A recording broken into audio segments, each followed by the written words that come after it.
Good morning, Martin Luther King Day, crime community. I'm here to read out Edgar Allan Poe. It's called Xing a Paragrab. As it is well known that the wise men came from the east, and as Mr. Touch and Go Bullethead came from the east, it follows that Mr. Bullethead was a wise man. And if collateral proof of the matter he needed, here we have it. Mr. B was an editor.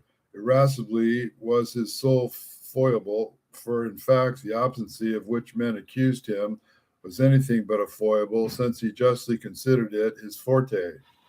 It was his strong point, his virtue, and it would have required all the logic of a Brownson to convince him that it was anything else. I have shown that Touch and Go Bullethead was a wise man, and the only occasion on which he did not prove infallible was when, abandoning that legitimate home of all wise men, the East, he migrated to the city of Alexander the Great, Onopolis, or some place of a similar title out west. I must do him the justice to say, however, that when he made up his mind finally to settle in the town, it was under the supervision that no newspaper and consequently no editor existed in that particular section of the country.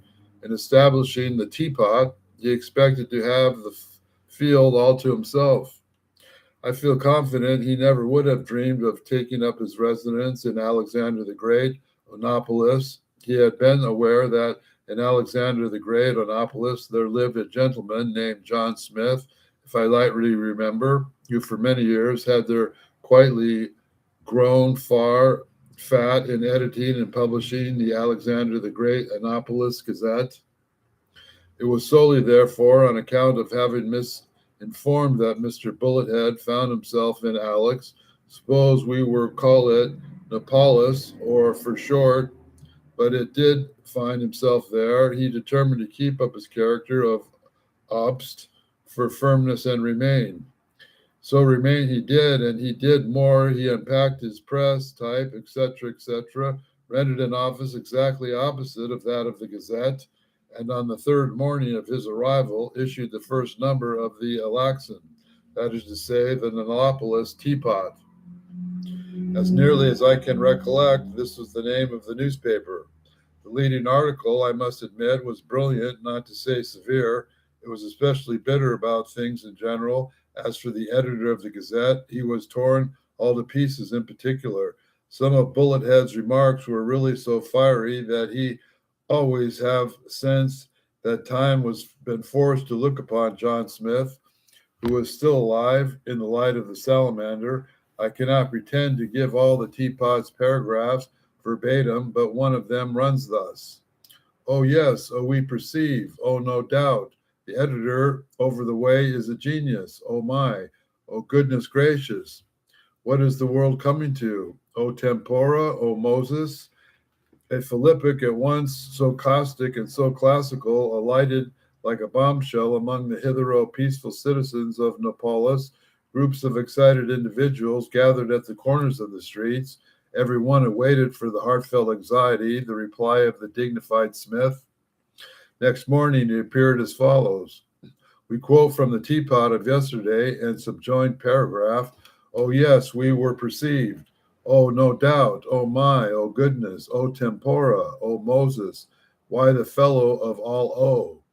That accounts for his reasoning in a circle and explains why there is neither beginning nor end to him, nor to anything he says. We really do not believe the vagabond can write a word that hasn't an O in it. Wonder if the owing is a habit of his. By and by, they came away from down east in a great hurry. Wonder if his owes as much there as he does here. Oh, it is pitiful. The indignation of Mr. Bullethead at these scandalous insinuations, I shall not attempt to describe. On the eel-skinning principle, however, he did not seem to be so much interested in the attack upon his integrity as of one might have imagined. It was the sneer of his style that drove him to desperation. what he touched and go bullethead, not able to write a word about an O in it, and he would soon let the jackanapes see that he was mistaken. Yes, he would let see how much he was mistaken, the puppy. He touched and go bullethead of Frogpundium would let go Mr. John Smith, perceive that he, bullethead, would indict, as if so pleased him, a whole paragraph, aye, a whole article in which the contemptible vow should not even once make its appearance. But no, that would be yielding a point to the said John Smith. He, bullethead, would make no alteration in his style to suit the caprices of any Mr. Smith in Christendom. Perish so vile a thought, the O forever. He would persist in the O. He would be as owie as owie could be. Burning with the chivalry of his determination, the great touch and go and the next teapot came out merely with a simple but resolute paragraph in reference to the unhappy affair. The editor of the teapot was in the honor of advising the editor of the Gazette that he, the teapot, will make an opportunity in tomorrow's morning's paper of convincing him, the Gazette, that he, the teapot, will be his own master as regards the style. He, the teapot, intending to show him, the Gazette, the supreme and indeed the withering contempt with which the criticism of him, the Gazette, inspires the independent bosom of him, the teapot, by composing for the especial gratification of him, the Gazette, a leading article of some extent in which the beautiful vowel, the emblem of eternity, yet so offensive to the hyper-exquisite delicacy of him, the Gazette, shall most certainly not be avoided by his, the Gazette, most obedient, humble servant, the teapot. So much for Buckingham. In fulfillment of the awful threat thus darkly instigated, rather than decidedly enunciated, the great bullethead, turning a deaf ear to all entreaties for copy and simply requesting his forearm to go to the deal when he, the foreman, assured him, the teapot, that it was high time to go to press. Turning a deaf ear to everything, I say, the great bullethead sat up until daybreak, consuming the middle night oil and absorbing the composition of the really unparalleled paragraph which follows. Oh, ho, John, ho now. Told you so, you know. Don't crow another time before you're out of the woods. Does your mother know you're out? Oh, no, no. No, go home at once now, John, to your odious old woods of Concord. Go home to your woods, old owl, go. You won't. Oh, pooh-pooh, John, don't do so. You won't to go, you know. You go at once. You don't go slow, for nobody owns you here. You know. Oh, John, I don't know. Go, you're no homo, no.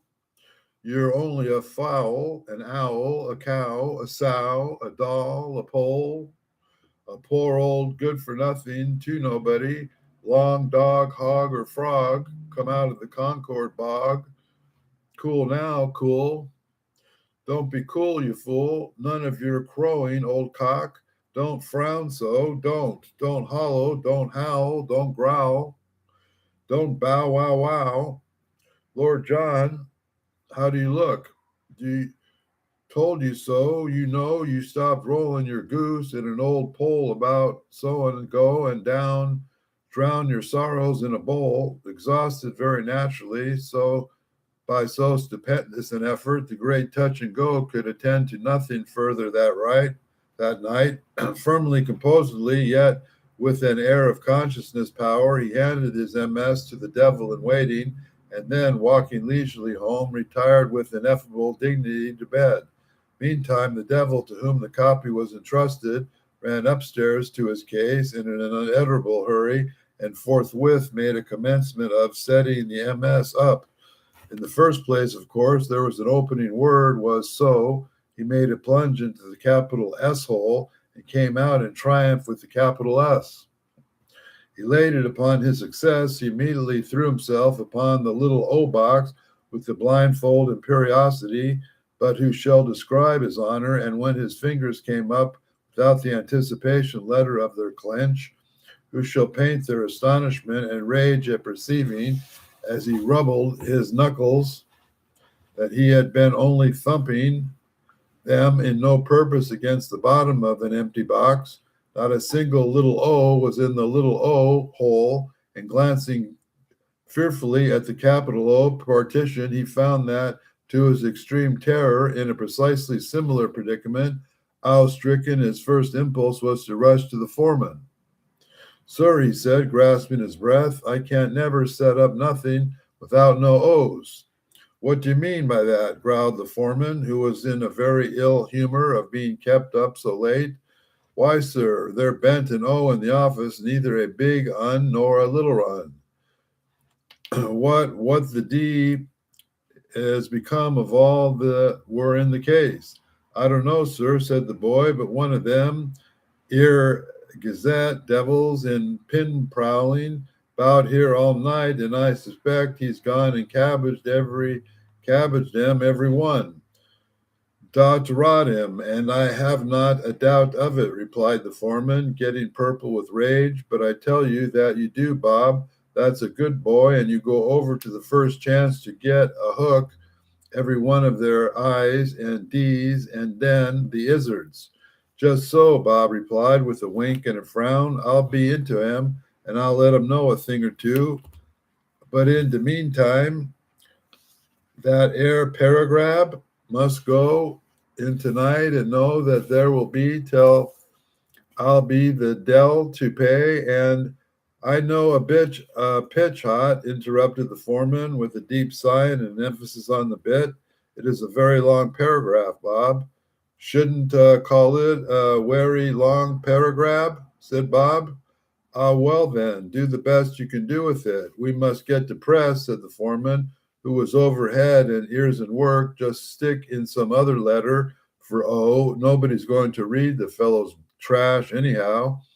"Well, well," replied Bob, "here goes it," and off he hurried to his case, muttering as he went, "Contentable val, then air expressions particular from a man as doesn't swar, so eyes to gouge out all their eyes, and den all their gizzards. Vell, here's a chap as is just able for to do it." The fact is that although Bob was but 12 years old and 4 feet high, he was equal to any amount of fight in a small way. The exigency, as described, is by the means of rare occurrence in printing offices, and I cannot tell how to account for it, but the fact is indisputable. But when the exigency does occur, it almost always happens that X is adopted as a substitute for the letter deficient. The true reason, perhaps, is that X is rather the most superabundant letter in the cases, or at least was so in the old times, long enough to render the substitution in question in habitual things with printers. As for Bob, he would have considered it heretical to employ any other character in the case of this kind than the X to which he had been accustomed. "I shall have to X this airy paragraph," said he to himself as he read it over in astonishment, "but it's just about the awfulest ory paragraph I've ever did see." So X it he did unflinchingly, and to press it went X-ed. Next morning, the population of Nopolis was taken all aback by reading of the teapot the following extraordinary leader: "Six hicks jicks, hicks knocks, told yucks six yucks knocks, don't cricks another time before yucks yuck if words. Does the mixer know yucks rut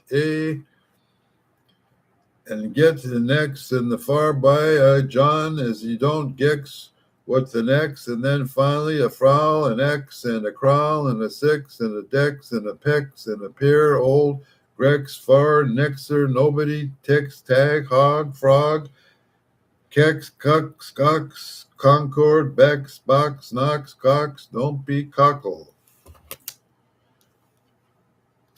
Don't frown, don't X, don't.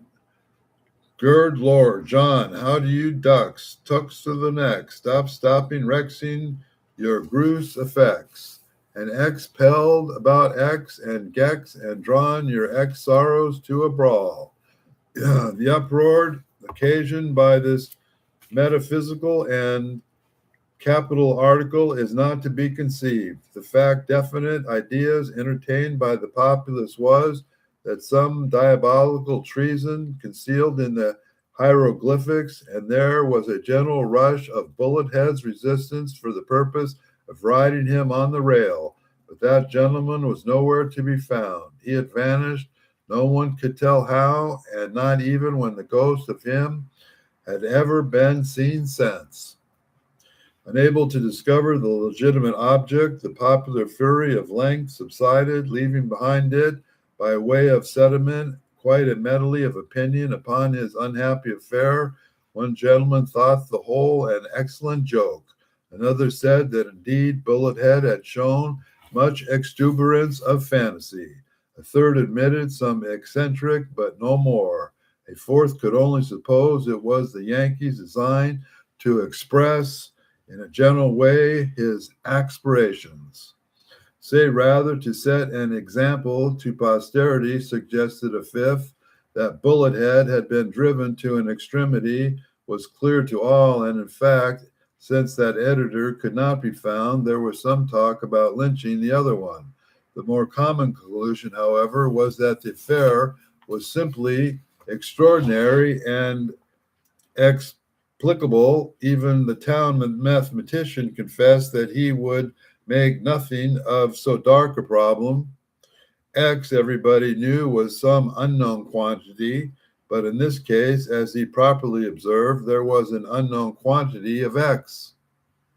The opinion of Bob, the devil, who kept dark about his having X, the paragraph, did not meet with so much attention as to think it deserved, although it was very openly and very fearlessly expressed. He said that in his part he had no doubt about the matter at all, and that it was a clear case that Mr. Bullethead never could be persuaded to drink like other folks, but vast continually sviggling, that ear-blessed triple X ale, and in a natural convenience, it just puffed him up savage and made him X, crossing the extreme. That is the last of Xing a Paragrab by Edgar Allan Poe. I'm out of poems by Emily Bronte. So I thought I would start on her sister. Her name is Charlotte Bronte. I don't know which ones wrote what books, but they're both famous writers. So here we're going to read a poem by Charlotte Bronte. Is probably the more famous of the sisters, but I prefer Emily. But here is a poem by Charlotte Bronte called Life. Life, believe, is not a dream, so dark as sages say. Oft a little morning rain foretells a pleasant day. Sometimes these are clouds of gloom, but these are transient all. If the shower will make the roses bloom, or why lament its fall? Rapidly, merrily, life's sunny hours flit by. Gratefully, cheerily, enjoy them as they fly. What through death its time steps in and calls our bests away, that through sorrow seems to win our hopes a savoury way, our hope a heavy sway. Yet hope again elastic springs, unconquered through she fell. Still buoyant are her golden wings, still strong as bear us well. Manfully, fearlessly, the day of trial bear, for gloriously, victoriously, can courage quell despair. That is the end of the poem by Miss Bronte called Life. We thank Miss Bronte and Mr. Poe for our lesson today, and if you have any enjoyment here, please like and subscribe.